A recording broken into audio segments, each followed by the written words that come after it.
अस्सलामुअलैकुम नाजरीन, उम्मीद करती हूँ आप सब खैरियत से होंगे। ईद का पहला दिन और ईद के पहले दिन की खुशियाँ आप सबको मुबारक हो हमारे ईद स्पेशल शो में। आज हमारे साथ जो गेस्ट मौजूद हैं, आप रोज़ उनको हमारे सोशल मीडिया फीड्स पे देखते हैं, इंस्टाग्राम हो, फेसबुक हो या फिर यूट्यूब हो, छाए हुए हैं हर जगह भाई। आज हमारे साथ जो गेस्ट मौजूद हैं हमारे शो को बहुत बेहतर बनाने वाले हैं। मैंने भी उनको वहीं पे देखा था और आज सोचा ईद का पहला दिन उनके साथ मनाते हैं, उनको अपने शो पर बुलाते हैं और उनसे पूछते हैं कि वो ईद की खुशियाँ किस तरीके से सेलिब्रेट करते हैं। तो सबसे पहले मैं आपको तारुफ कराती हूँ हमारे पहले मेहमान। देखते हैं आप भी रोज़ उन्हें, हाफिज़ अहमद साहब। सोशल मीडिया, यूट्यूब, हर जगह। वैसे तो वो इंस्ट्रक्टर भी हैं, सीखने और सिखाने के दोनों के अमल में अपने आप को वो इन्वॉल्व रखते हैं। और ई कॉमर्स की दुनिया हो तो वहाँ भी वो छाए हुए हैं। पहले आप देखते थे उनको चैनल्स पे उस अंदाज से, लेकिन अब उन्होंने हाल ही में एक नया अंदाज अपनाया है, पॉडकास्ट कर रहे हैं भाई। और जितने मीडिया के लॉज होते हैं वो मेन स्ट्रीम पे इतने फॉलो नहीं किए जाते जितने उनके पॉडकास्ट में देखे जाते हैं। तो जी अस्सलाम वालेकुम हाफिज साहब। वालेकुम सलाम। कैसे हैं आप? अल्हम्दुलिल्लाह। ईद मुबारक। खैर मुबारक जी आपको भी और सब खैर मुबारक। कैसा जा रहा है आपका ईद का पहला दिन? जबरदस्त जी, फैमिली के साथ। अच्छा, मेरा ख्याल है हमारी गुफ्तगू का सिलसिला बहुत ज़्यादा लंबा होने वाला है। हमारे दूसरे गेस्ट है, पहले उनका तारुफ कराते हैं, फिर इकट्ठे बातचीत का सिलसिला जो है वो जारी और सारी रखते हैं। जी नाज़रीन, जो हमारे दूसरे गेस्ट है उनका नाम है अहमद फैज़ान। अहमद एक यंगस्टर हैं जो कि डिजिटल मार्केटिंग एजेंसी चला रहे हैं। मास कम्युनिकेशन से उनका जो फील्ड है उससे ताल्लुक़ है और वो भी हाफिज़ साहब की तरह सोशल मीडिया पे हर जगह छाए हुए हैं। तो जी अहमद से मिलते हैं। अस्सलाम वालेकुम अहमद। वालेकुम अस्सलाम। कैसे हैं आप? अल्लाह का शुक्र, आप बताएं। ईद मुबारक। मैं ठीक, बहुत अल्लाह का शुक्र। Thank you so much. अच्छा, आज मैं देख रही हूँ कि हमारे जो दोनों गेस्ट हैं अभी तक हमारे पास मौजूद हैं, दोनों ने शेड्स ऑफ ब्लू पहने हुए हैं। खैरियत है? लाइक कोई यूनिवर्सल कलर है लड़कों के लिए जो कि अपनाया गया है? हाँ, मेरे ख्याल है ईद पे ये मेन वेयर जो है वो काफ़ी ज़्यादा चलता है। आप बल्कि खुद इस फील्ड से हैं, आपको बेहतर पता होगा कि मेन के दो चार कलर होते हैं, उनमें ब्लू एक काफ़ी पॉपुलर कलर है। और ईद के ऊपर स्पेशली तरह रमज़ान में जो है बहुत ज़्यादा वाइट और ब्लैक पहन के जो है वो ईद पे थोड़ा कलरफुल होने के ट्राई किया, लेकिन ये कोई प्लान नहीं था, ये कोइंसिडेंस ही है। कोई हाफिज़ साहब ने नहीं हो गया, तो प्लान करके नहीं, बिल्कुल। अच्छा, तो फिर सिलसिला शुरू रखते हैं। हमारे जो पहले गेस्ट थे मुतारफ़ कराया था, उनसे पूछते हैं कि ईद का कैसा गुजरता है दिन आपका फैमिली के साथ, और अपना कोई आबाई आपका गांव है वहाँ जाते हैं, क्या सिलसिला होता है? आपकी जो दूसरी शख्सियत है वो तो हम देखते रहते हैं, लेकिन आज हम चाहते हैं अपने व्यूवर्स को आपकी दूसरी शख्सियत दिखाएं, दूसरा पहलू आपकी ज़िंदगी का दिखाएं कि हाफिज़ साहब कैसे हैं अपनी नॉर्मल लाइफ में, एक लेमैन अपनी घरेलू ज़िंदगी में बच्चों के साथ किस तरीके से उसको करते हैं आप मैनेज? गाँव है हमारा बहावलपुर।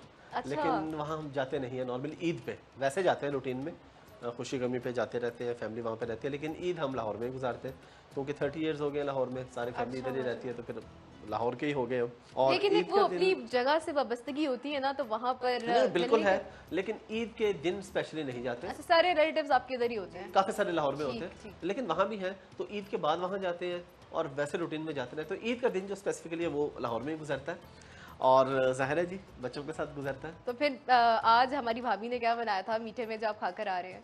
अभी जाके खाना मैंने, क्योंकि मैं अभी उठ के सीधे इधर आ गया हूँ। अच्छा, हमारे प्रोड्यूसर साहब ने आपको जल्दी का टाइम दे दिया, उन्होंने बहुत जल्दी बुला लिया। अभी जाके खाएंगे इंशाल्लाह जो भी उन्होंने बनाया होगा। तो आप बताइए फैज़ान कि क्या खाकर आए हैं आज अपने मीठे में, और किस तरीके से आपके घर में ईद का जो है वो दिन स्टार्ट किया जाता है? जैसा कि आपने बताया कि हाफिज़ साहब ने कि टाइम बहुत अर्ली है तो अभी कुछ नहीं खाया, जाकर ही खाएंगे। लेकिन आपने ईद के दिन के हवाले से पूछा, तो मेरा जो ईद के हवाले सबसे बड़ा टास्क होता है ना वो सोशलाइजेशन, और जबकि होना भी चाहिए सबका। लेकिन इसमें एक दो चीज़ें हमें बड़ी देखने की हैं, जो रिवायती चीज़ें ना उससे थोड़ा सा निकलने की ज़रूरत है। सबसे जो ज़्यादा मैं तंग और एनॉय होता है ना वो ऑस्पिशियस वाले फॉरवर्ड मैसेजेस से होता हूँ, जो कि मॉर्निंग से ही आना शुरू हो जाते हैं कि फॉरवर्ड मैसेज ला के बस फिर वो दिल करता है फोन को एक दो घंटे के लिए साइलेंट मोड पे लगा के। बिल्कुल, बिहाइंड द सीन जो है वो बिहाइंड द कैमरा राना साहब बैठे हुए हैं। इनकी उम्र में लोग जो वो कार्ड लिखते थे, हाफिज़ साहब बल्कि आपने भी शायद कार्ड यार मैं इतना पुराना नहीं लेकिन फिर भी हमने अपने बचपन में देखा नहीं, बिल्कुल हमारे बचपन में कार्ड ही होते थे, जो ना वो एफर्ट डाल के कार्ड को उसके ऊपर उसका नाम लिखते थे, उस बंदे के बारे में सोचते थे। लेकिन अब बड़ा आसान हो गया कि जी आपने एक फॉर्मेट से उठाया और उसको सेंड टू ऑल कर दिया, उस पर जैसे हमारे होता था कि दोस्ती है तो मतलब लड़कियों में ही होता था चूड़ियां बैंगल्स कार्ड देना हर ईद पर के ईद की तैयारी मेरे ख्याल से वो बहुत बेहतर था। आप किसी के बारे में सोच रहे हैं, एफर्ट डाल रहे हैं उसके अंदर एक जो है ना, यहाँ पर तो बड़ा आसान हो गया। तो अब मैसेजेस की वैल्यू भी कोई नहीं रही। मैं तो नॉर्मली जो भी बंदा मुझे फॉरवर्ड मैसेज करता है ना, तो मेरे इनबॉक्स में इस वक्त भी तकरीबन 1800-1900 के करीब अनरीड मैसेजेस हैं। जो बंदा रूटीन में फॉरवर्ड मैसेज करता है मैं उसको मैसेज देखना छोड़ देता हूँ। अब उसने कोई सीरियस भी किया हो या लिख के भी तो मैं नहीं देखता। बिल्कुल ऐसी है, तो क्योंकि मेरे मुझे ख्याल पता है यार इस बंदे को आदत है फॉरवर्ड मैसेज भेजने तो की। ये हमें अवेयरनेस देने की बड़ी जरूरत है कि फॉरवर्ड मैसेज की जो है ना वो वैल्यू नहीं है। आपके लिए बड़ा आसान है कि उसी मैसेज के अंदर आप कम से कम डियर हाफिज अहमद लिख दें या डियर कुछ उसका नाम लिख दें ताकि उसमें जो वैल्यू भी अब बंदे को पता लगे कि आपने टाइप करके भेजा है। हाँ बिल्कुल, तो इसमें एफर्ट डालना बड़ा ज़रूरी है और मैसेज नाम लिख के कस्टमाइज तरीके से उसको भेजना चाहिए और इस तरीके से जो है वो उसको। तो ईद के दिन का जो सबसे अहम टास्क है वो यही है, सोशलाइजेशन है, क्योंकि उस दिन बहुत से ऐसे दोस्तों से जिनसे साल से रब्ता नहीं होता, बहुत मसरूफ ज़िंदगी ऑब्वियसली। बल्कि इसमें मैं एक और पॉइंट ऐड करना चाहूँगा कि फॉरवर्ड मैसेज इस तरह आते हैं ना तो फॉरवर्ड रिप्लाइज भी आ रहे होते हैं। बातों का हाफिज साहब ऐसे रिप्लाइज भी आते हैं इनको बंदे ने मैसेज भी नहीं किया होता, वो भी करते thank you very much for remembering me. बंदा कहते हैं मैंने तो कुछ नहीं कहा, वो कहता है कि चलो जिस एक को करना है सबको कर दो। तो रिप्लाई भी फॉरवर्ड टू ऑल कर रहे अभी थे। आपने ये बात की ना कि आप साल जिन दोस्तों से बात नहीं होती है उनसे चले इस मौके पे हमें बातचीत का मौका मिल जाता है, तो मेरा ख्याल है कि चले हमारे इस्लाम ने कितना एक खूबसूरत सा ये जो हमारे लिए ओकेजन अल्लाह ताला ने हमें गिफ्ट दिया है आफ्टर रमज़ान, मतलब जो रोज़े हम रखते हैं उसके बाद, तो मेरा ख्याल है कि ये एक जो चीज़ है यही एक बुनियाद है जिसकी वजह से आज तक आप अपने दोस्तों से जिन साल आपकी बात नहीं होती, महीनों बात नहीं होती, जुड़े हुए हैं, एटलीस्ट तब उनको हम याद आ जाती है हमारी, या हम भी भूल जाते हैं। हम ये नहीं कहते कि उनको ही हमारी याद नहीं थी, हम भी वैसे ही हैं जैसे वो बिल्कुल ऐसी है। और ईद चूँकि खुशी का दिन है, ईद का मतलब भी जो है वो खुशी है और इसमें मिलना मिलाना। और मैं ख़ास तौर पे ये स्पेशल रिक्वेस्ट करना चाहूँगा कि वो दोस्त जिनसे किसी वजह से आपकी नाराज़ी है या किसी वक्त आपने उनको नाराज़ कर दिया, उनको लाजमी मैसेज करें। एक माहौल बना होता है, सब एक दूसरे को याद कर रहे होते हैं। अगर आप किसी को याद करेंगे या नाराज़ दोस्त को, तो वो आगे से कोई रूडनेस नहीं, बहुत इसके इम्कान कम है कि वो दिल इतना खुश होता है ना कि दिल ही नहीं कर रहा तो कि नेगेटिव ईद मुबारक अगर आप मैसेज कर देंगे तो खैर मुबारक आगे से जरूर आएगा और वो आपके ताल्लुक की जो है वो नई बुनियाद पड़ सकती है। तो ये इसको इस मौके को जरूर जो है वो इस्तेमाल करना चाहिए। और यहाँ पे एक चीज है कि फजान भाई की भी चंद दिन बाद शादी भी होने वाली है। हाँ, तो मैं इसलिए इतनी मुश्किल बातें कर रहा हूँ। हाँ, तो उसकी भी इनको मुबारकबाद पेश करते हैं। और ये जिस तरह अच्छा बोल रहे हैं माशाल्लाह, इनको पूरा यकीन है कि भाभी ने शो देखना है, तो बता रहे हैं कि जी और अच्छी बात है माशाल्लाह। नहीं ये मेरा मैसेज जो है वो पहले से मुबारक दे सकते हैं। हमारे शो के जरिए ये बात एक्सपोज हुई कि फिजान भी जो है वो अब उनका भी नेक्स्ट क्लब वीक चेंज होने शादी वाला है है। बिल्कुल। नहीं ये हाफिज Best साहब of ये luck मेरी के गुफ्तगू जो है वो स्पेशल टीवी की ऑडियंस के लिए है, किसी मखसूस ऑडियंस के लिए नहीं है। नहीं ये वैसे एक अज़राए मज़ाक। अच्छा, इन्होंने एक जो बात की है ना कि इस दौरान लोगों को मैसेज करना चाहिए जिनसे आपकी लड़ाई झगड़ा वगैरह, तो ये भी एक बड़ी अच्छी चीज़ है कि ऐसे मौके पे आपके उनसे भी बात हो जाती है जिनसे रूटीन में नहीं होती। अब हमारे घर में मेरे 2 भाई हैं। छोटे भाई का मिजाज ये है कि जिस बंदे से वो डेली रूटीन में राब्ते में रहता है ना, वो उसका ज़्यादा ख्याल रखता है कि यार इससे मेरा राब्ता रहता है, ये मुझे कॉल करता है, मैं ऐसे कॉल करता हूँ।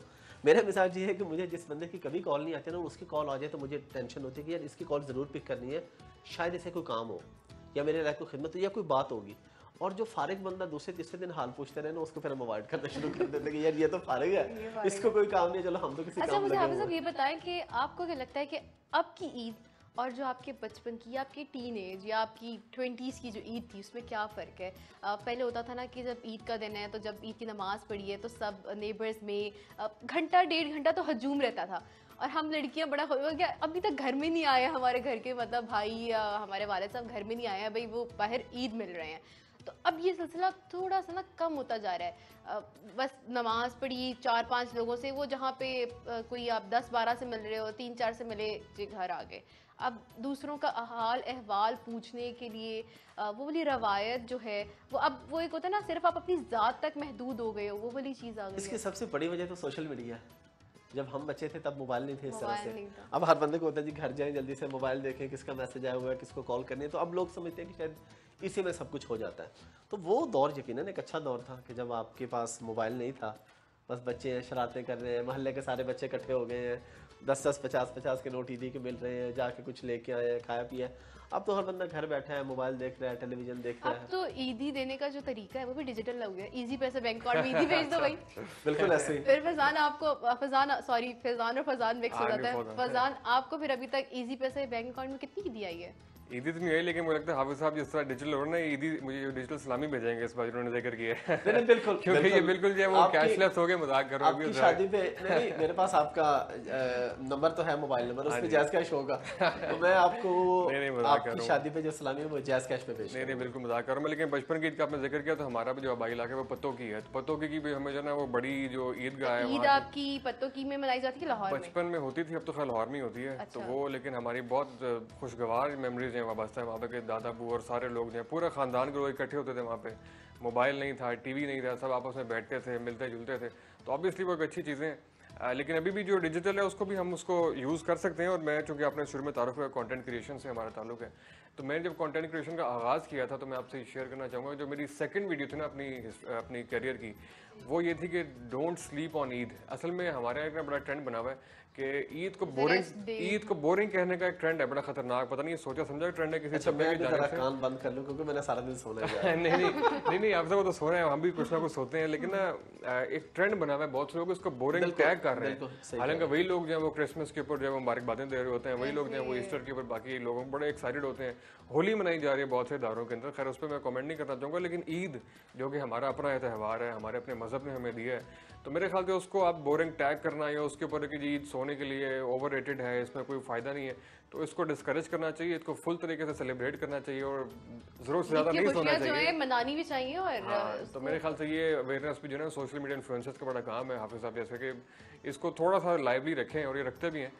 लेकिन ये जो ईद को बोरिंग करने का ट्रेंड है ना, ये बहुत खतरनाक हद तक मैं फैलता हुआ देख रहा हूँ। आप भी शायद अभी देखेंगे, अभी ट्वीट्स आपके अंदर आना शुरू हो जाएंगे कि क्या फ़ायदा, इतने पैसे आप फलां को देते, इतने पैसे फलां को देते, तो इसको डिस्कस करना बड़ा इसी पॉइंट की जाने आने वाली थी कि अच्छा, इसमें एक चीज़ जो एक और मेन डिफरेंस कि पहले अब ईदी लेते थे, अब ईदी देते हैं, ईदी देनी पड़ती है। तो लेकिन मुझे ये टाइम ज़्यादा अच्छा लग रहा है ईदी देने वाला बच्चों को ये, और स्पेशली क्योंकि मेरी बेटी है माशाल्लाह 3 साल की है, तो मुझे तो लगता है कि जो ये वाली ईद है इसका कोई नेमुल बदल नहीं है। तो मुझे तो बचपन से ज़्यादा आज की ईद अच्छी लगती है कि जब अच्छा, आपने बेटी की बात की तो फिर हम सब ये बताएं कि फिर क्या तैयारियां आप, उसकी वालदा ने तो की होंगी, भाभी ने तो की होंगी तैयारियां, तो बीइंग अ फादर आपने क्या उसके लिए तैयारी क्या आप लेकर चूड़ियां, मेहंदी, या फिर उसको लगवाने के लिए कि मेहंदी लगवा के लेकर आता हूँ? बिल्कुल, और वो मेरे साथ माशाल्लाह बहुत ज़्यादा अटैच है, वो मेरे साथ अकेली भी जाती है शॉपिंग पे। अच्छा, अकेली मेरे साथ निकलती है, तो फिर मैं कहती हूँ मुझे किसी वो फिर शॉप पे ले आपकी जाए, और उसकी गैंग रहते हैं, भाभी की गैंग रहते हैं।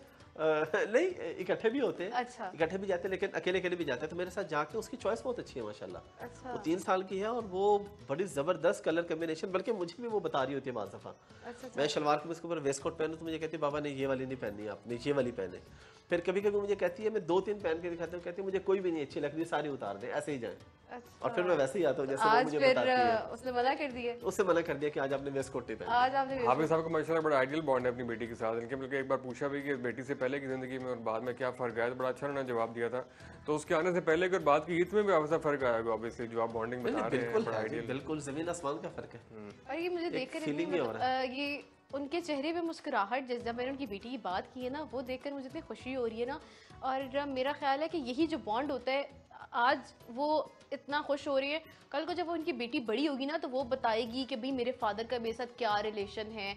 और वो जो कॉन्फिडेंटली आगे जाकर कोई भी काम करेगी, ये जो कॉन्फिडेंस उसकी पर्सनालिटी में बिल्ड हो रहा है, ये वो चीज़ें हैं जो बचपन से आप पर्सनालिटी के अंदर डाल रहे होते हैं, लेकिन आपको पता नहीं होता, उस बच्चे को खुद भी नहीं पता था।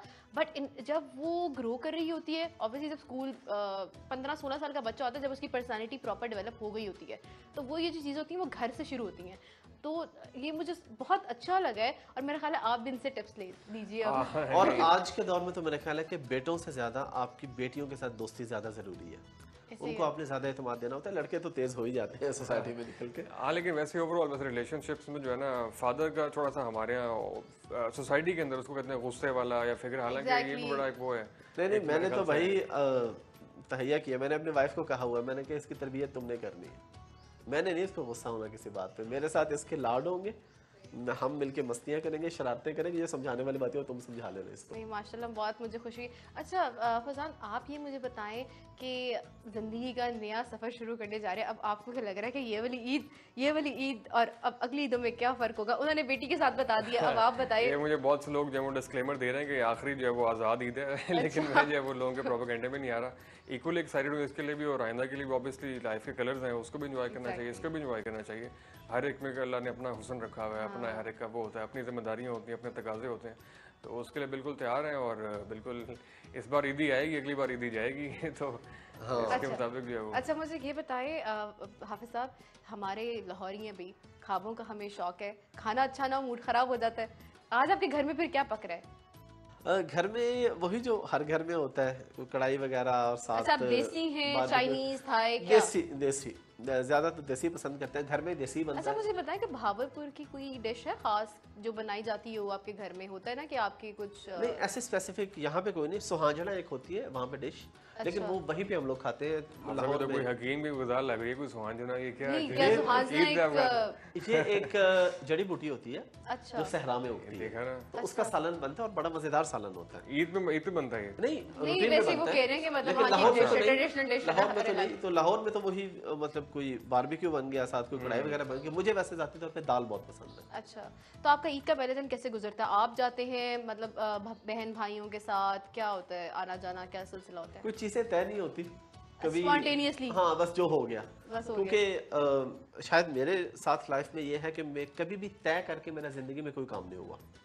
यानी अगर मैंने प्लान किया ना मैंने 4 दिन बाद ये काम करना, वो कभी भी मेरा काम नहीं हुआ है। मैं रात को सोचता हूँ कल मैंने ये करना, तो Go वो with the अल्हम्दुलिल्लाह flow हो वाला है जाता है। आपका। बिल्कुल, Go with the तो बस उस वक्त जो भी अब आज प्लान बनेगा कि चले उधर अच्छा, चले जाना और है। मैंने सुना ईद का दूसरा दिन ईद ससुराल डे कहलाता है, काफी स्टेटस लग रहे होते हैं ईद के यार second day। ये भी डिपेंड कर रहा था, किसी का पहला दिन ससुराल डे होता है, किसी का दूसरा, किसी का तीसरा, बस मिक्स ही चल रहा होता है। कभी फर्स्ट डे चले जाते हैं, कभी सेकंड डे चले जाते हैं, कभी 3 दिन के बाद अच्छा चले फरजान जाते फिर हैं। आप बताएं कि आप, उन्होंने तो बता दिया सुहांजना उनकी ट्रेडिशनल डिश है वहाँ की, वैसे वो देसी हैं, तो आपका क्या है? अच्छा, मैं देसी फूड का बहुत ज़्यादा शौकीन तो नहीं हूँ ज़रा, एज अ मिलेनियल, और जंक फूड ही ज़्यादा खाते हैं, लेकिन ईद पे चूँकि ज़रा एक स्पेशल वो चल रहा था, वो देसी ही चलता है, कढ़ाई वगैरह। और ईद की शाम बड़ी कोई घर में स्पेशल कोई होती है। फरमाइश होती है कभी आज ईद का दिन है, आज तो मैंने ये खाना है, अगर मुझे ये ना मिला तो मैं हाँ, ये बड़ा ट्रेडिशनल सा चल रहा है। बिरयानी जो है वो बड़ी मस्त है, बिरयानी के बगैर जो है वो ईद अच्छा का आप बिरयानी विद दस्तरखान। आलू या विदाउट आलू, कौन सी वाली? नहीं, विदाउट आलू, ये विदाउट अच्छा आलू। मैं तो भाई बिरयानी आलू के बगैर है ही नहीं। अच्छा, ओए होए, हम जब कभी ऑर्डर करते हैं ना बाहर से, तो वाइफ मुझे खास तौर पे कहती है कि उनको कॉल पे बताएं कि आलू 2-3 डाल लें, चिकन बेशक निकाल लें बीच में से। अच्छा। वो एक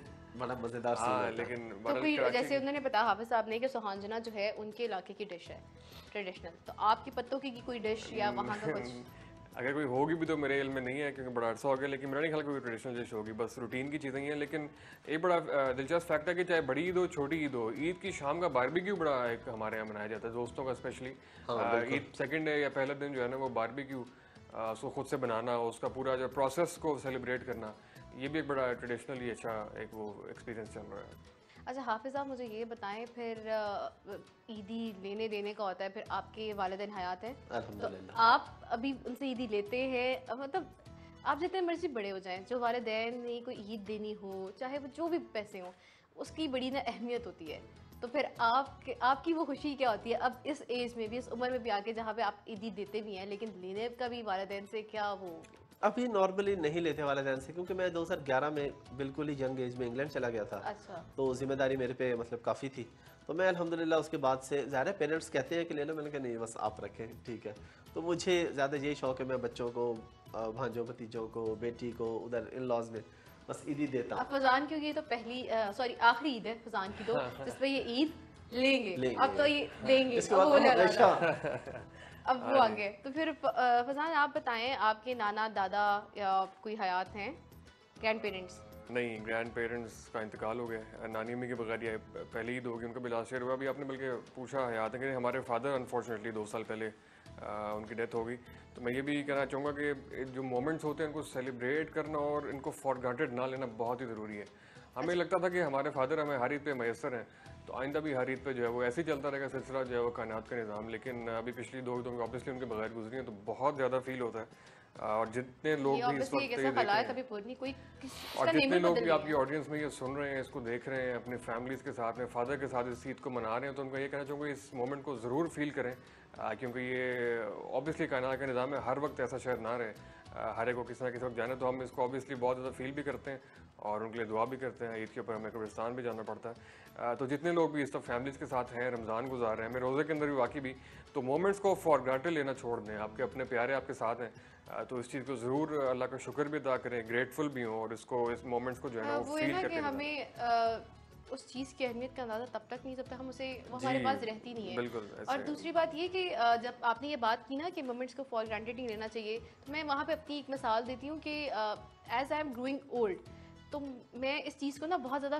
फील करना शुरू हो गई हूँ कि अपने पेरेंट्स के साथ बैठना, अपने I am the eldest one, तो अपने बहन भाइयों के साथ बैठना, तो जब हम पूरी फैमिली, हम 6 लोग, वी आर 4 सिबलिंग्स, तो हम बैठे होते हैं अपने पेरेंट्स के साथ, तो मुझे वो एक होता है ना, आपका दिल चाह रहा होता है कि आप अपनी आंख से ना इस लम्हे को कैप्चर कर लें, बिल्कुल ऐसे। और वो इतना प्राइसलेस मोमेंट लग रहा होता है आपको, और आपको फिर आप ये सोचते हैं क्या पता 5-6 साल के बाद हर किसी की शादी हो जाएगी, कोई नहीं बैठा होगा, कोई कहीं पे होगा, क्या हालात और क्या वाक़यात होते हैं। ये वाले जो एज है, आप सिर्फ बहन भाई हैं, आप एक साथ हैं, एक घर में हैं, वालिदैन के साथ हैं, लड़ाई झगड़ा भी चल रहा होता है, लेकिन ये जो चीज़ें होती है ना, ये मैं कहती हूँ कि ऐसी प्राइसलेस है, आप इसको एक्सप्लेन नहीं कर सकते। मैं आपसे शेयर करूं, जब हमारे फादर की 50th बर्थडे थी, मैंने शायद कहीं लिखा भी इस बारे में, तो मैं 50वीं सालगिरह पे उस शाम को बड़ा उदास हो गया था कि वालिद साहब जो इतने बड़े हो गए हैं, इतने उनकी एज बढ़ रही है, वो ऐसा ऐसा बूढ़े हो जाएंगे, तो वो बड़ा एक जो है ना उसमें एक वो प्राइसलेस मोमेंट था। अच्छा, थोड़ा सा हमारा जो है ना माहौल वो हो गया। खैर हम अपनी ईद की जानिब जाते हैं। अब मुझे ये बताएं कि चलें, ईद का पहला दिन तो आज आपने हमें थोड़ा सा टाइम दे दिया, वो आपने कहा ना गो विद द फ्लो, कुछ प्लान नहीं होता, बस आज का प्लान था कि आपने हमारे साथ जो है आना था। अच्छा, मुझे ये बताएं कि फिर ईद का जो दूसरा, तीसरा, चौथा दिन होता है, इनमें से दोस्तों के लिए कौन सा दिन जो है वो आप सर्व करते हैं? वो होता है ना कि भाई हमने करना है तो। अच्छा, मेरे ना कोई बहुत ज़्यादा दोस्त नहीं है। अच्छा, आप क्वालिटी ओवर क्वांटिटी वाले पर्सन? नहीं, मैं इस पे तो नहीं, लेकिन मेरा ये है कि मैंने बताया कि बहुत यंग एज में जिम्मेदारी आ गई थी, तो क्योंकि काम में लग गया, मतलब 22-23 साल की उम्र में इंग्लैंड चला गया था, जॉब शुरू कर दी, फिर अपना बिज़नेस कर लिया, तो इसलिए मैं काम में ही ज़्यादा मसरूफ़ रहा, तो मेरे दोस्त बहुत कम हैं। जो यूनिवर्सिटी फेलो से कुछ उनके साथ बिल्कुल मुलाकात होती है, और फिर हम जिस दौर के हैं, जब स्कूल कॉलेज में थे तब मोबाइल वगैरह थे नहीं। अभी अगर किसी से पुराने दोस्त से रब्ता हो जाए तो बड़ी खुशी होती है, मिलते हैं, वरना उस तरह से रब्ता नहीं है बहुत ज़्यादा दोस्तों से।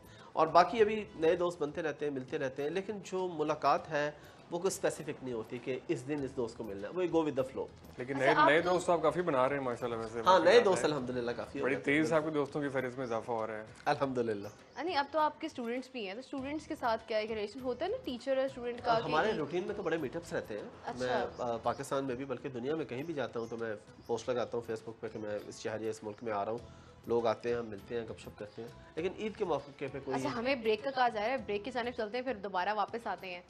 जी नाज़रीन, हमारी गुफ्तगू का जो सिलसिला है ना, वो जारी और सारी रहेगा, हम चुप होने वाले नहीं है। सारे यहाँ पे मीडिया के लोग बैठे हुए हैं, फिर आवाज़ से अंदाज़ा लगा लें, कोई किसी को वक्त नहीं दे रहा है, हर कोई जो है वो बस बोल ही जा रहा है। मैं बोली जा रही हूँ, हाफिज़ साहब और फजाद साहब। आपसे मिलते हैं एक ब्रेक के बाद, और हमारे साथ हमारे एक और गेस्ट भी मौजूद होंगे। देखते रहिए ईद स्पेशल।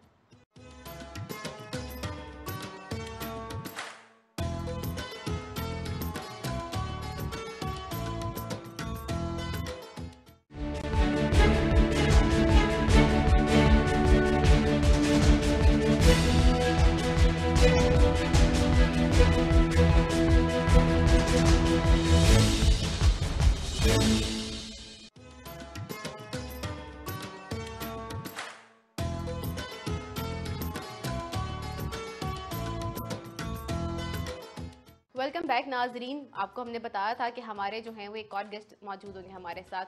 थोड़ी सी किसी वजह से मसरूफियत थी, उनकी ईद का पहला दिन था, ज़रा लेट उन्होंने हमें ज्वाइन किया है। अख्तर अब्बास साहब हमारे साथ मौजूद हैं। यूट्यूब पे हर नई वीडियो पे छाए होते हैं, हर नए टॉपिक पर आकर वो बात कर रहे होते हैं। जी अस्सलाम वालेकुम अख्तर साहब। वालेकुम अस्सलाम। आपने बड़ा इंतज़ार करवाया हमें।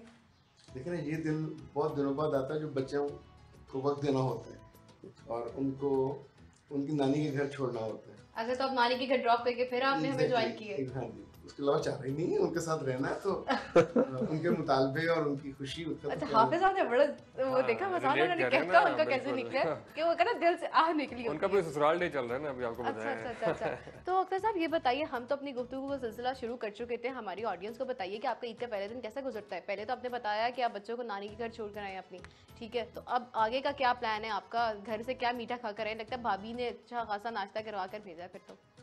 अच्छा, ईद का दिन ना लुटन लुटाने में गुजरता है। अच्छा, लुटने लुटाने में। एग्जैक्टली। अच्छा, छोटे होते थे हमें तो कभी अंदाजा नहीं होता था, 1-2 रुपए भी मिल जाते तो काम चल जाता था। तो अभी तो बच्चे ईद से पहले ही अपने डिमांड्स, एग्जैक्टली उन्होंने पहले से अनाउंस किया हुआ होता है कि पहले 1-2 हज़ार पे काम चल जाता था, अभी तो इस पे मानते ही नहीं है ना। इन्फ्लेशन रेट जो है अच्छा, बहुत हाई हो गया, उसके- बच्चों ने भी गुजारा करना है। उसके साथ उनकी अम्मा ने भी अपना रेट काफी बढ़ा दिए और ये बात जाहिर है आपको मैनेज करना होता है।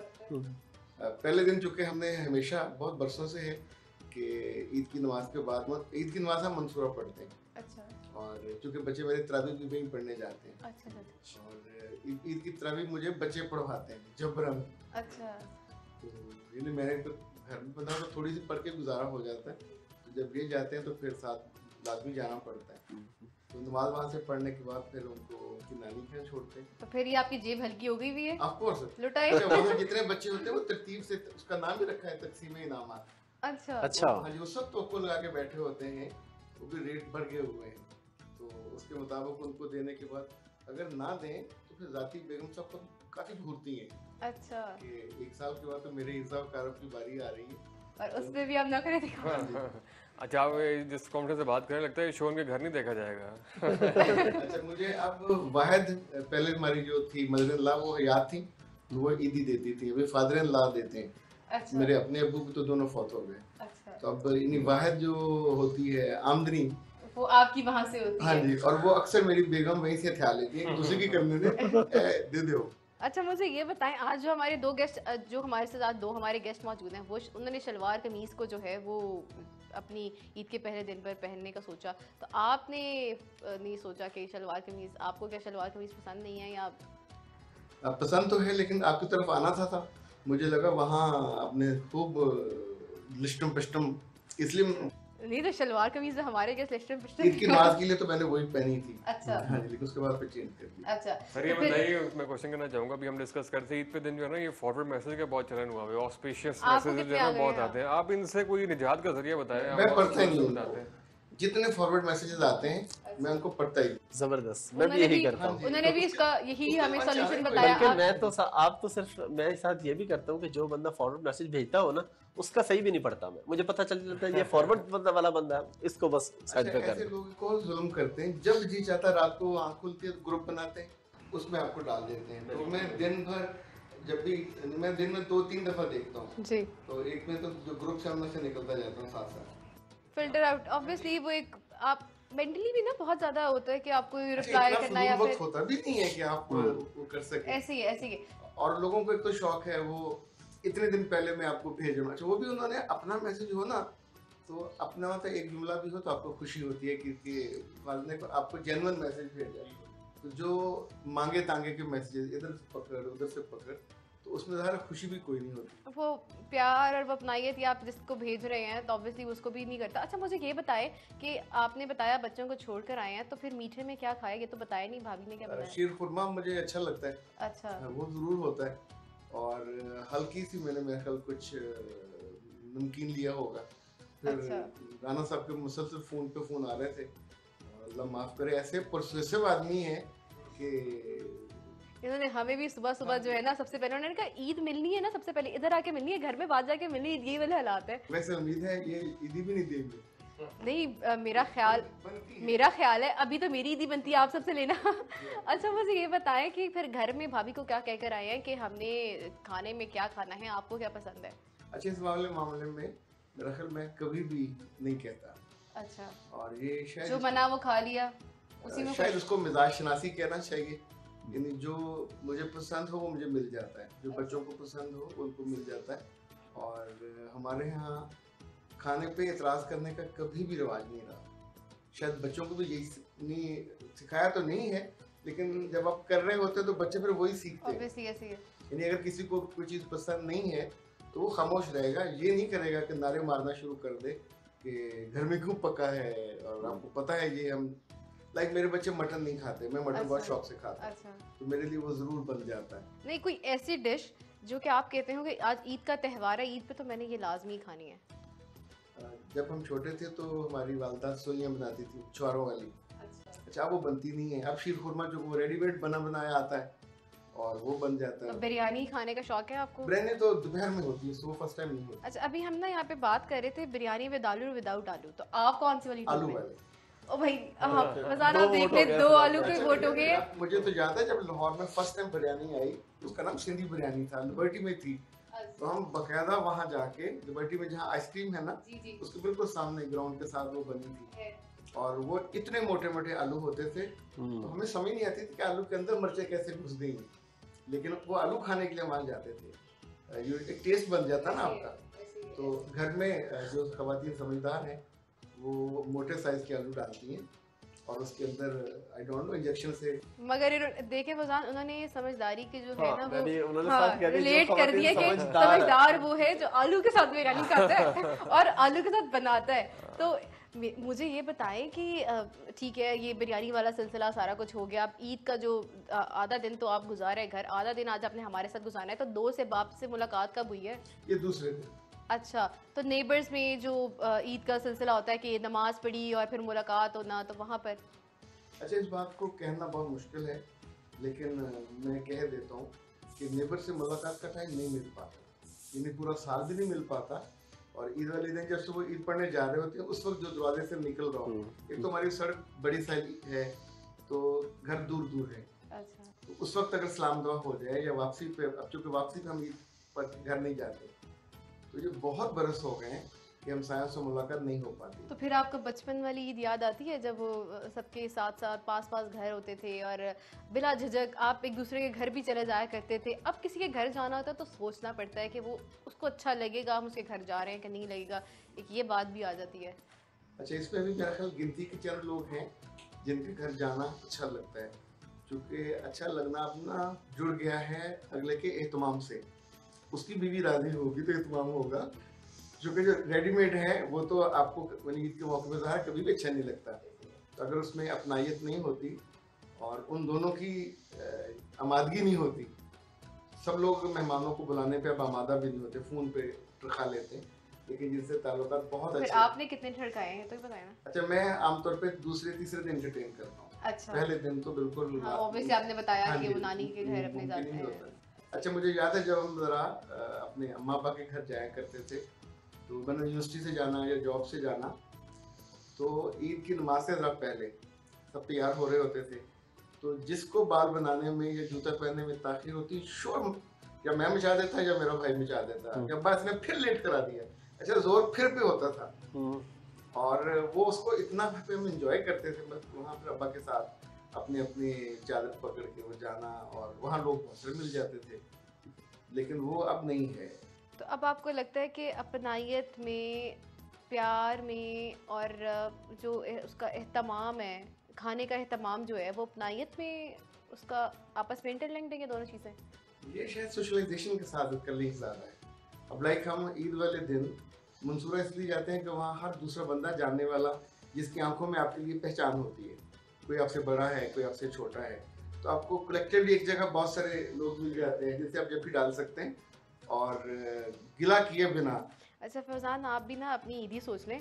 उन्होंने कहा है ना डिमांड्स होती हैं, आप भी सोच लें, मैं भी सोच लेती हूँ। अभी तो हम यहाँ पे इनसे छोटे हैं, तो हमें हमारी बनती है कि हमें ईद ही देंगे लोग। आप वो 100 वाले हैं या उससे बड़े वाले हैं? हम उससे बड़े वाले। इन्फ्लेशन रेट नहीं, अगर इंक्रीज तो हो बात गया। डॉलर्स में हो रही है तो 100 चल जाएगा। डॉलर्स अगर बात कर रहे हैं, अच्छा, करेंसी ये भी डॉलर्स में। यहाँ पे देखें कि बच्चों को अकल आ गई है और हमारे यहाँ अभी बड़ों को अकल नहीं है। बच्चों को पता है कि इन्फ्लेशन ये है तो हमने इतने पैसे ले लिए, लेकिन बड़े जो हैं वो अभी उतनी नौकरियों में गुजारा कर रहे हैं, तो उन्हें भी चाहिए भाई, गवर्नमेंट को भी चाहिए कुछ करे और लोगों को भी चाहिए कि डॉलर्स में कमाए। अब तुम दुआ को ही है कि जो भी हालात है वो बेहतर ही हो जाए।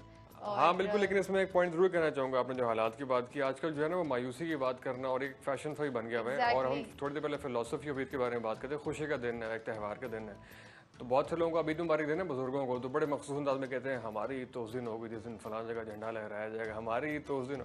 ये मेरे ख्याल से ये कहना छोड़ना चाहिए। ईद को फुल तरीके से सेलिब्रेट करना चाहिए। खुशी का दिन है, अल्लाह की तरफ से दिया हुआ दिन है और खुशी के लिए आपको खास दिया हुआ दिन है। अच्छा फजान, आपने ये कहा ना खुशी का दिन है, सेलिब्रेट करना चाहिए। हमारे यहाँ पे ना थोड़ा सा ये एक मसला है कि हमारी जो वर्किंग क्लास है, जो हमारे घर में ख़वातीन काम कर रही हैं, या आप कह लें कि हमारे हेल्पिंग हैंड्स हैं, हम उनको इतनी इम्पोर्टेंस नहीं देते हैं।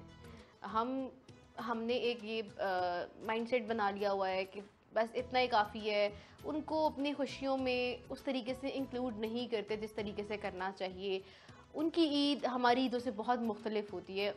उनकी ईद को हम एक उनकी ईद नॉर्मल दिन होता है, हम ईद को ईद मना रहे होते हैं, लेकिन वो नहीं मना रहे होते हैं, और वो हमारी ईद को देखकर फैंटेसी में जा रहे होते हैं कि हमारी भी ऐसी ईद होती, हम भी ऐसे कपड़े पहने।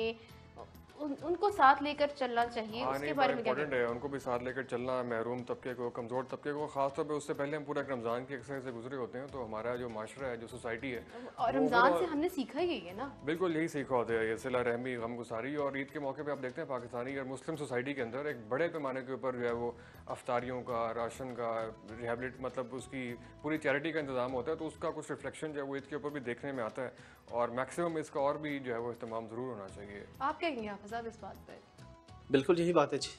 जो कुछ हमने रमज़ान से सीखा है वो ईद के मौके पे, और बस सिर्फ ईद के मौके पे नहीं, ईद के बाद भी ईद के बाद भी पूरा साल ही यही होना चाहिए कि जो लोग नहीं अफोर्ड कर सकते हैं, जिनके मसाइल हैं, उनकी खुशियों में शरीक हों। और ज़रूरी नहीं कि उनकी खुशियों में, बल्कि ज़रूरी क्या है, इससे बचना चाहिए कि उनकी खुशी में आप कैमरे के सामने शरीक हो। कैमरे से हट के भी किसी की खुशी में Yes, शरीक होना yes. चाहिए। हमारे यहाँ ये ट्रेंड है कि किसी को कुछ दे रहे हैं तो साथ तस्वीर आ रही है, वीडियो आ और रही वो है। इतनी दिल आज़ारी होती है ना देख कर कि अगर एक शख्स उसको इस चीज़ की ज़रूरत, अगर हम उसकी हेल्प कर रहे हैं तो हम उसकी भी मार्केटिंग कर रहे हैं और for the sake of our personality कि हमने ये काम किया है। इसका एक दूसरा पहलू भी है कि बहुत से लोग ऐसे हैं जिन्होंने खुद कभी नहीं देना होता, लेकिन वो ऐसी चीज ढूंढ लेते हैं। लाइक एक तस्वीर बन गई किसी की, तो उस पे ना देने की तो कोई दलील नहीं निकलती। एक तस्वीर बनी, जिसकी बनी उसको कोई प्रॉब्लम नहीं, उसने वो चीज उठा के चला गया। पर हमको अब धीरे धीरे शौक हो गया है ऐसी बातें करने का, ऐसे पॉइंट्स निकालने का, कि जिनकी वजह से हम चीज़ों को, जो अच्छी चीज़ें हो रही होती हैं, उसके बीच में रोड या स्पीड ब्रेकर बन के बैठ जाते हैं। अच्छा, ऐसी तौर पे जो 2-3 चीज़ें गुज़श्ता बरसों में हमारे यहाँ आई हैं और जो ईद का मज़ा ख़राब करती हैं। लाइक मुझे याद है जब हम छोटे और जवानी में थे, तो कभी भी ऐसा नहीं होता किसी के घर गए हों खाने पे, चाहे अपने इज़्ज़ा वकारों में इख्तलाफी बात नहीं होती थी, और पॉलिटिकल बात ईद वाले दिन तो बिल्कुल नहीं बिल्कुल भी होती। नहीं होती। अच्छा, अब जिन लोगों का थोड़ा सा ताल्लुक भी मीडिया से है, अल्लाह ने ऐसी कोई अकल उनकी सल्ब की है कि जहाँ 4 बंदे बैठे हों, उनको 3 से 4 मिनट लगते हैं लोगों की खुशी को खत्म करने में।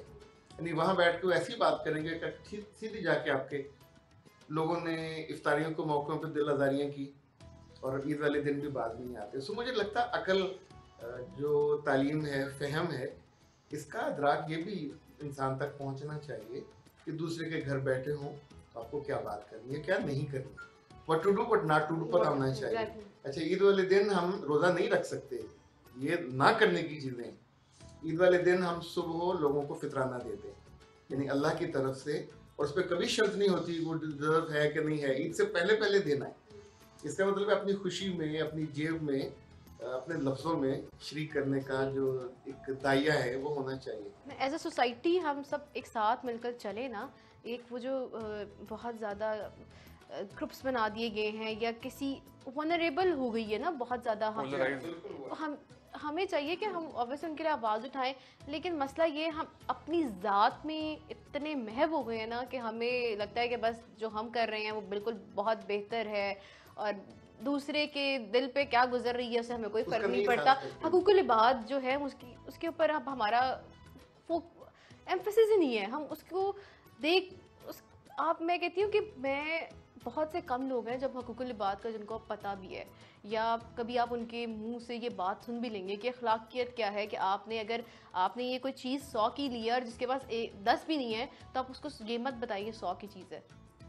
ये हमें आदत हो गई शो ऑफ करने की। अच्छा, हम अपनी राय से रजू नहीं करते, हम अपनी पसंद और अपने हीरो और अपने महबूब वो चाहते हैं कि इसकी टोपी सबको पहना दी जाए, जहाँ से मसला ख़राब होता है। अभी लाइक एक हदीस थी कि नबी सल्लल्लाहु अलैहि वसल्लम ने बच्चों की 5 आदतों के बारे में बताया था कि जो लोग इनकी आदतें इसलिए अच्छी होती हैं कि लड़ते हैं तो बाद में फ़ौरन मन जाते हैं, चीज़ें जमा नहीं करते। अच्छा, वो आप तरतीब से पढ़ते जाइए, पूरी इंसानी वजूद की ट्रेनिंग है जी। अभी भी ईद वाले दिन हम देखते हैं कि फूफियों के बच्चे, खालों के बच्चे, ताइयों चाचियों बैठे, अब्बा अम्मा आपस में लड़े हुए होते हैं, ये नहीं लड़ते। यानी इन्हें जो शोर मचाने में, खाने में, अगर कोई ड्रामा देखना है, फिल्म देखनी है, वो करेंगे। बड़ों के मुंह बागड़े बिल्ले बने हुए होते हैं। मतलब कुछ लोग तो उस दिन भी अपना गुस्सा नहीं जाने देते, और उस दिन भी खाने की टेबल पे अगर किसी को खान साहब पसंद है तो वो दूसरे की शान में अच्छी खासी मोटी सी गुस्ताखी करेगा, दूसरा उसकी शान में करेगा, और आराम से ईद वाले दिन हम अपने हाथों, अपने लफ्ज़ों, अपनी आंखों की राहें ख़राब कर लेते हैं। ये देखकर बड़ा अफसोस होता है। आपने बात की ना कि ये पार्टी, कोई इस पार्टी को सपोर्ट करता है, कोई इस पार्टी का सपोर्ट करता है।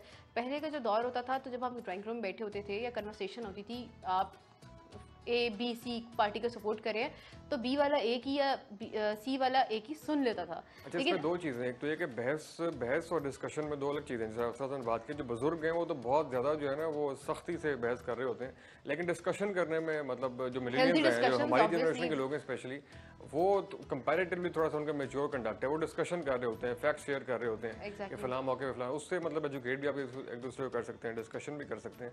तो बहस और डिस्कशन में आदाब इख्तिलाफ का ख्याल रखना बड़ा ज़रूरी है कि आप एक सोसाइटी में रहते हुए को एग्जिस्ट कर सकते हैं। आप अपने उसके ऊपर डिफरेंट ओपिनियन, बट बात ये है कि आप दूसरे के ओपिनियन को भी रिस्पेक्ट करें अगर उसकी डिफरेंट है, लेकिन अपना ओपिनियन जो है वो दूसरे पे थोपने की भी जरूरत नहीं है। एग्जैक्टली, आप उनका भी सुने, आप आपने अपना सुना दिया दूसरे लेकिन को, हाँ, एक सूरत में इस पर बिल्कुल गुंजाइश होनी चाहिए कि अगर आपने किसी दूसरे को अपना ओपिनियन थोपने की कोशिश करनी है, तो आप जिस पॉलिटिकल लीडर के बारे में वो बात कर रहे हैं, क्या आप उससे कभी मिले? क्या उसको पता है कि आप उसके लिए अपने भाई से लड़ रहे हैं?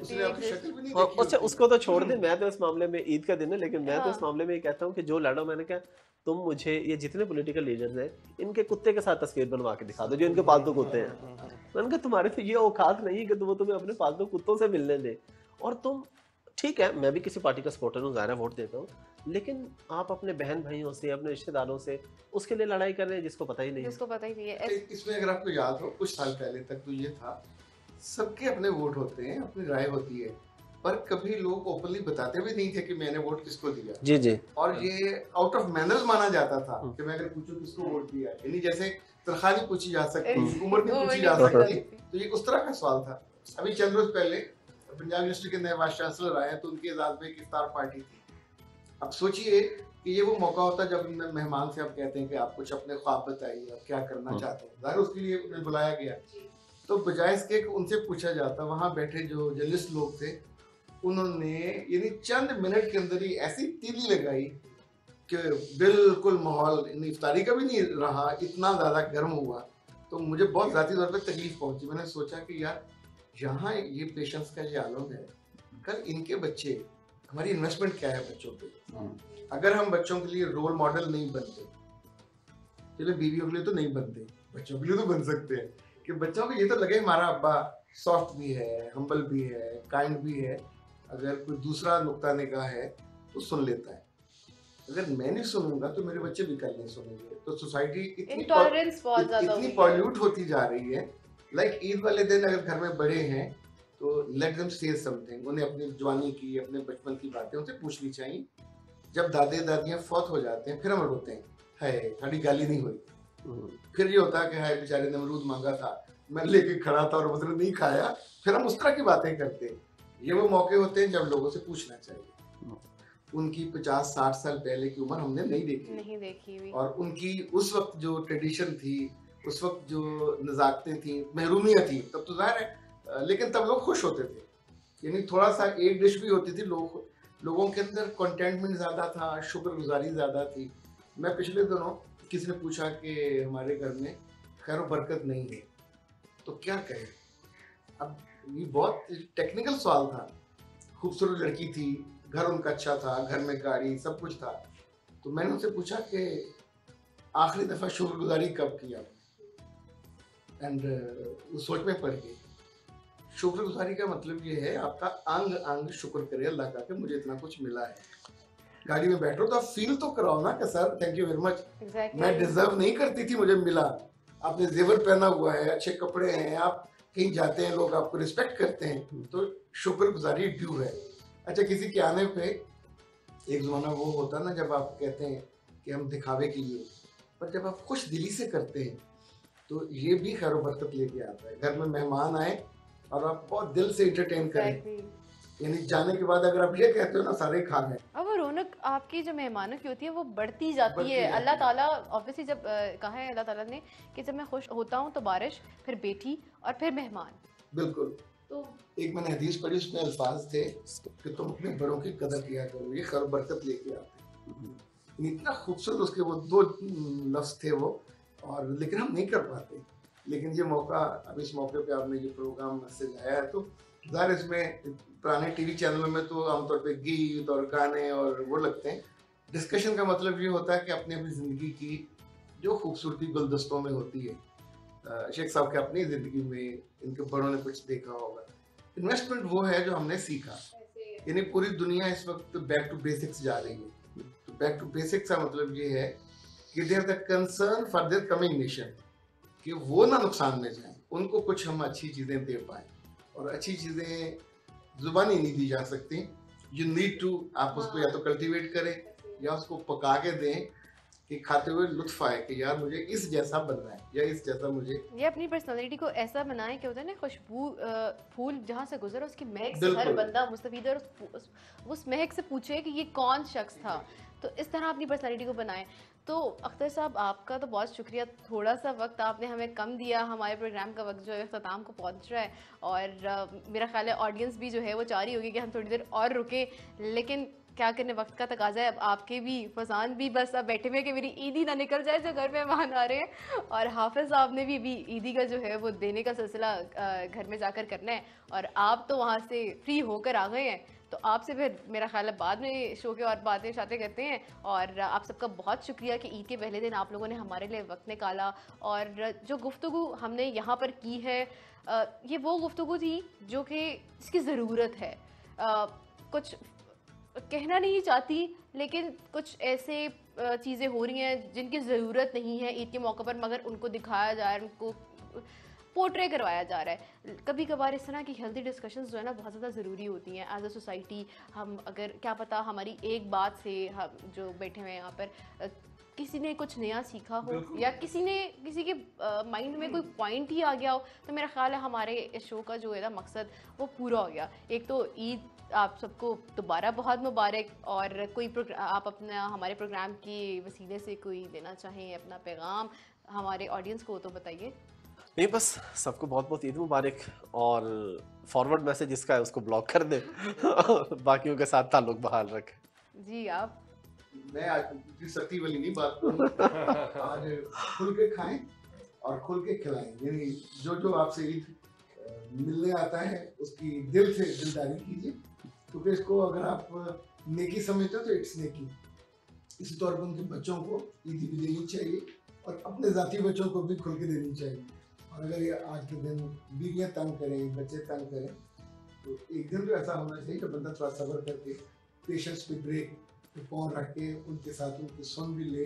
वरना सबको एक ही शिकायत है कि जितने मर्द लोग हैं इन्हें अपने मोबाइल, अपनी पसंद, और हमें तो मदद ही नहीं करते। तो ईद वाले दिन छुट्टी भी गवर्नमेंट ने कर दी, और आपको बिठा भी दिया गया घर, तो घर वालों को बनना चाहिए और उनके साथ वक्त स्पेंड करना चाहिए। बस मैं ये कहना चाहूँगा, ईद को बोरिंग करना बंद करें, ईद पे सोना बंद करें, ईद को ओवररेट करना बंद करें। ईद एक बहुत अच्छा त्यौहार है जो कि हमें दिया गया है, और हमें खुशी के लिए ईद जो है वो खुशी का दिन है, ईद का दिन है।